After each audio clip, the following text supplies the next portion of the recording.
Hey guys, Brent Hull, Wednesday design video. How do you take a deck and make it special? Everybody's got a deck in their backyard. How to make it classical, doing the anti-flip. Come join me.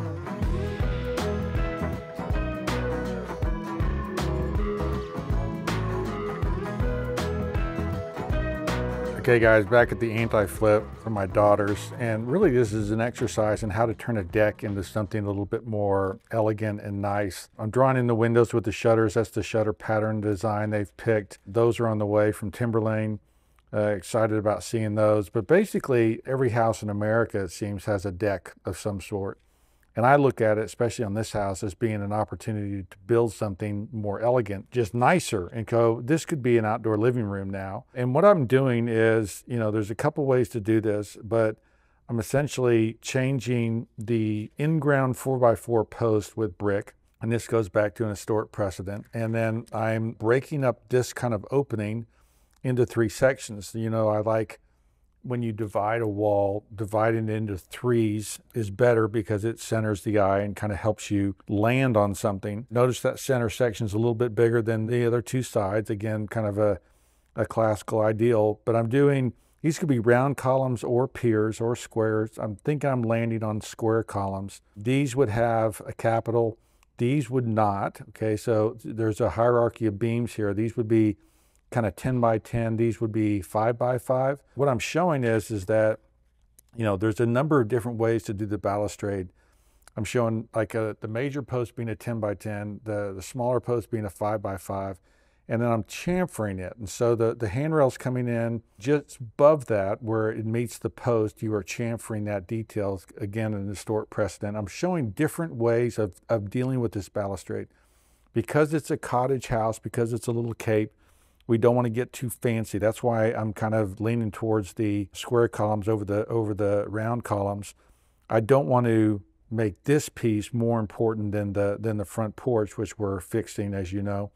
And so working through just kind of what that looks like. On the other side, we are taking this little porch and making it a little bit wider. Okay, so we're extending it a bay so it really can be an outdoor living room. It stays within the bounds of this gable end. It allows them to have stairs up this backside and then storage for the trash bins, which are right now just kind of sitting out in the yard.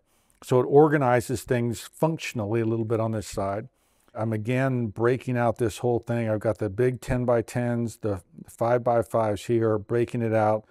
And then in the gable end here, this could even be treated like a lattice. It could be just the slats that are up here. But what you're doing is you're creating a casual space here, because I'm not sure it's worth the money to like beadboard the ceiling and do lights like that. But this, you could put, a big fan out there, and really it's grown now so that you can have dinners and you can have, it can be an outdoor living room. And so making it a little bit bigger. But, when you get into the technicalities of actually how you're going to build this, you could, in essence, leave this whole porch floor in there. Okay, you don't need to go with the historic porch floor, although that would be better. And then you've got a skirt board here, and so that's a kind of a common detail. And what I've done is I put lattice underneath here. So far, you could keep this whole arrangement. All you're doing now is you were lifting and putting a roof on top of this, and you're being careful about the materials and the details that you're using so that it looks a little bit more traditional. One, this railing height is at 36 or more. I've lowered it down. This would be a screened-in porch. One, we don't need it that tall, especially if we're going to screen it in.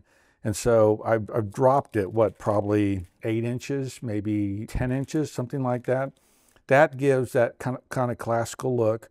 And then we're just fitting up underneath this gable end there and creating this great outdoor living room. So you could still have this deck construction on the base and then build above that, and you're building a roof, okay? You've got square columns, which are not hard to build, and you've got a very simple handrail in here, and then you're putting screen inside there. So I don't think that's a hard build, but I do think that this is a way to take kind of a deck and make it nicer with a little bit of classicism, right? So we've lowered the rail, we've added columns, we've left this open so that it's more outdoorsy, but you could also put siding across here, right? Just like they've done their original gable end.